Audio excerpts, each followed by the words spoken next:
Magandang gabi po sa inyong lahat mga kamatsas. Ayan, medyo na late si Coach na ba, ginabi na, no? Andito pa rin po kami sa Iloilo, umiikot po kami ng Panay Island.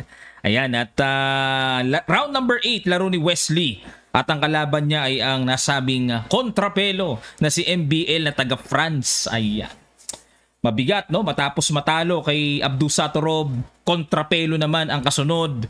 Ayan, tingnan natin kung basag ba ang loob pa dito ni Wesley or talagang nakayanan niya ang malakontrapelong mga diskarte ni MBL palagi sa kanya. Okay, ang ginawa ni Wesley, nag Knight F3, nag D5 si MBL, D4, Knight F6, C4, nag C5.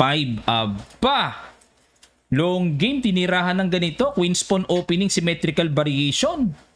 C takes D5, C takes D4, Queen takes D4, Queen takes D5. Apa? Kakaiba, no? Knight C3, yari ka dito, MBL.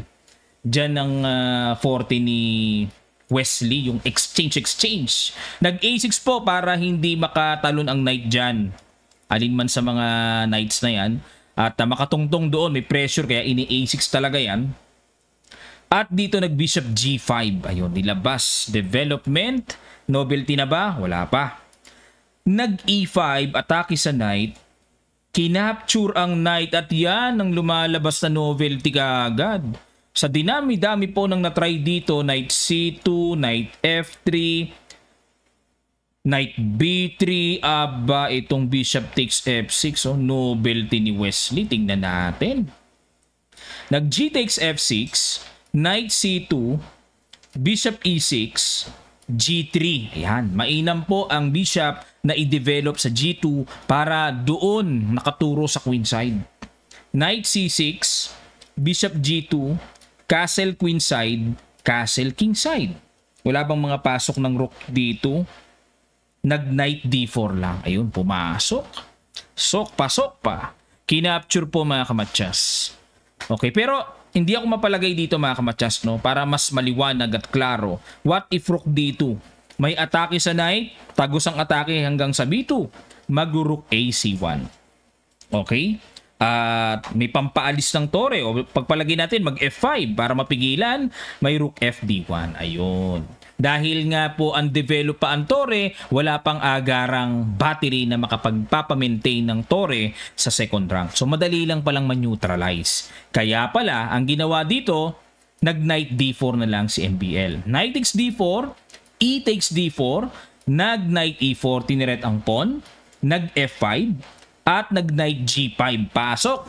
Bishop G7, Rook FD1, King B8. Ayan, prophylactic move lang para makaiwas sa mga tempo check. Kinapture na. Takes. Naku po, opposite colored bishop. Ay, pagkadaming tabla niyan. Rook D3, Rook D7, nag E4. Hindi pwedeng i-enpasan. Bitin ng tore. Nag Rook C8, agaw sa file, kinapture, capture, and nag Rook AD1. Pressure.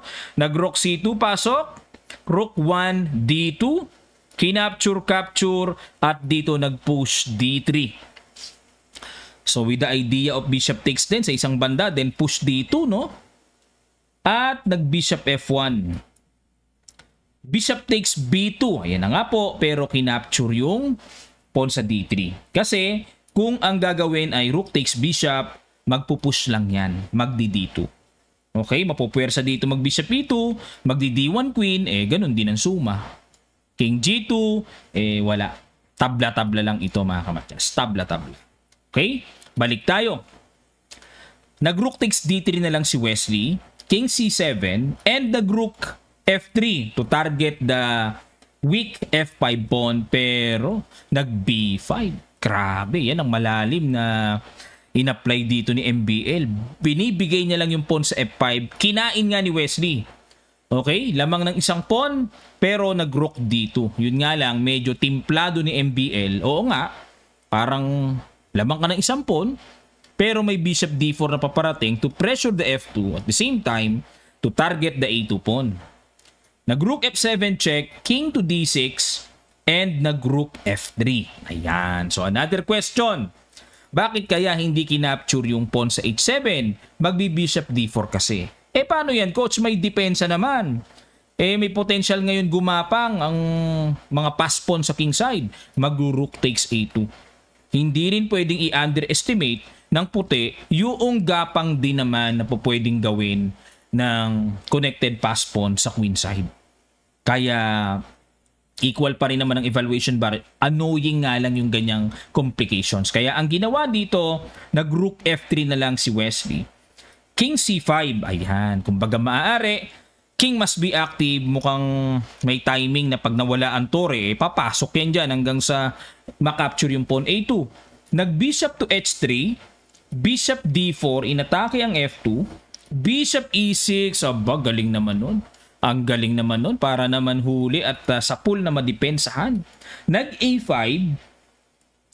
rook f5 check, king d6, and nag-bishop g8. Tinarget ang h7, nag-a4. Okay?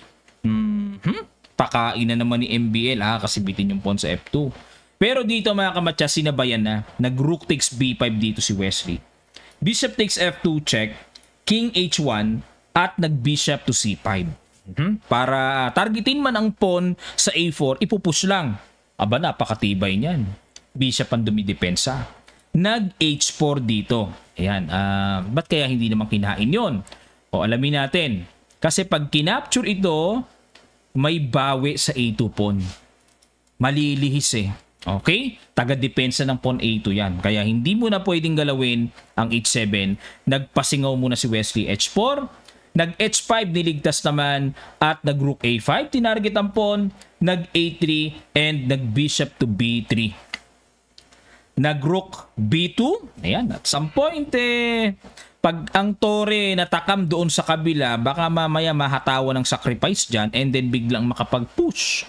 Yan, may mga ganong idea. Kaya itong rook b2 medyo may psychological effect din Rook a6 check, king d7, nag-rook f6. Nako, ingat ka Wesley Baka mamaya masakripisan ka. Pero hindi pa obra. Nag-bishop d6, tinarget muna ang pawn sa g3 and nag-rook f3 dinipensahan.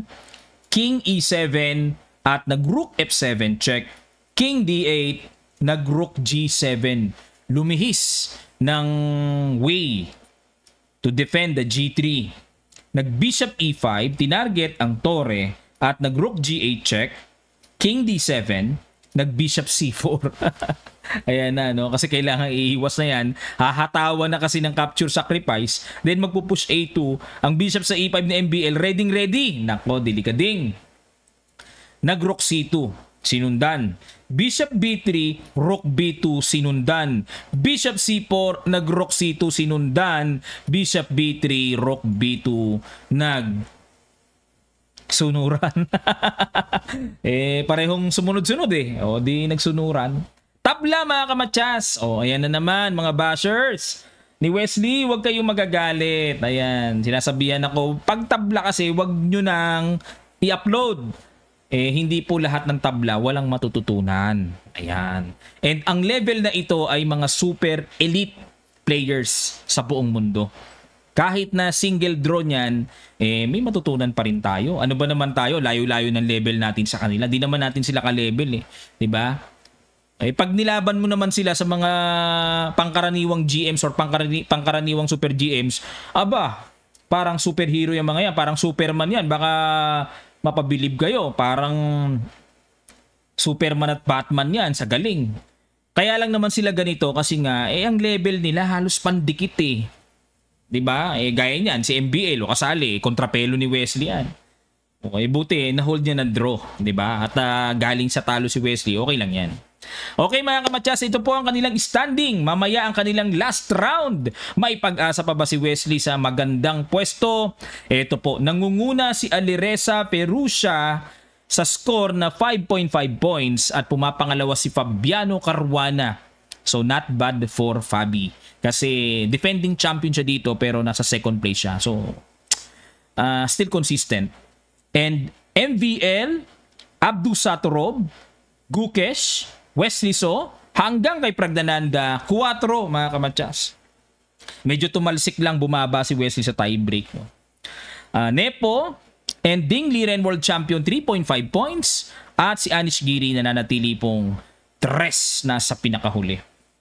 Ito pong si Giri, minsan pag nakondisyon naman, ang hirap awatin. Laging champion yan, di ba? Noong mga nakaraan, champion lagi yan eh. O pero ngayon, wala sa kondisyon. Ang baba ng score niya. Ayan mga kamatya, sana po ay na-update kayo kasi marami rin pong nagre-request. Kanina lang, nabasa ko sa email, sa messenger, ang dami nagre-request, Coach, laro naman ni Wesley, pa-analyze naman. Di ba? Wala silang pakialam kung ano maging resulta ng laro ni Wesley, basta makita nila ang laro ni Wesley. Ganun po yung mga talagang avid fan ni Wesley So. Pagpasensyaan nyo na, yung ibang mga naiinis, panoorin nyo. Pwede nyo namang di panoorin kung tabla di ba? Kaso nanonood din kayo Pag nalaman yung tabla, maiinis kayo. Kagaya ng nasabi ko, mataas po ang level ng tournament na ito. Pag binaba nyo si Wesley sa ibang kategorya, doon nyo makikita kung paano humataw ng pisayan. Dito, hindi siya gaano makaporma kasi nga halos ka-level niya, mga kamatyas.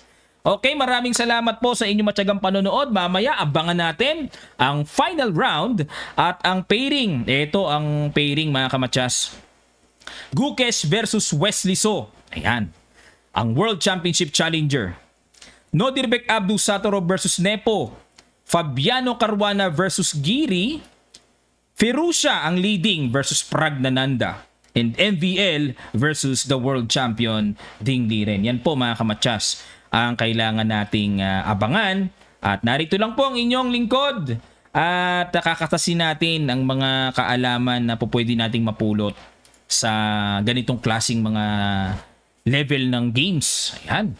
At muli po, nagpapaalala si Coach sa nalalapit na September 23, September 23. God willing ay ang ating online training. Nagbukas po ako ng for beginners, intermediate, and for advanced group trainings.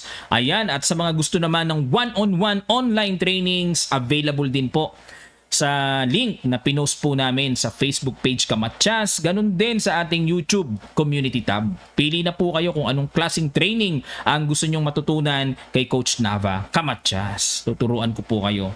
Okay, maraming salamat sa inyong suporta at palagi ang pagsubaybay. Manatili po kayong nakatutok dito sa ating YouTube channel para sa marami pang matututunan natin sa pag-aanalisa ng mga malakasang tournament games. Thank you, thank you. Kita kits!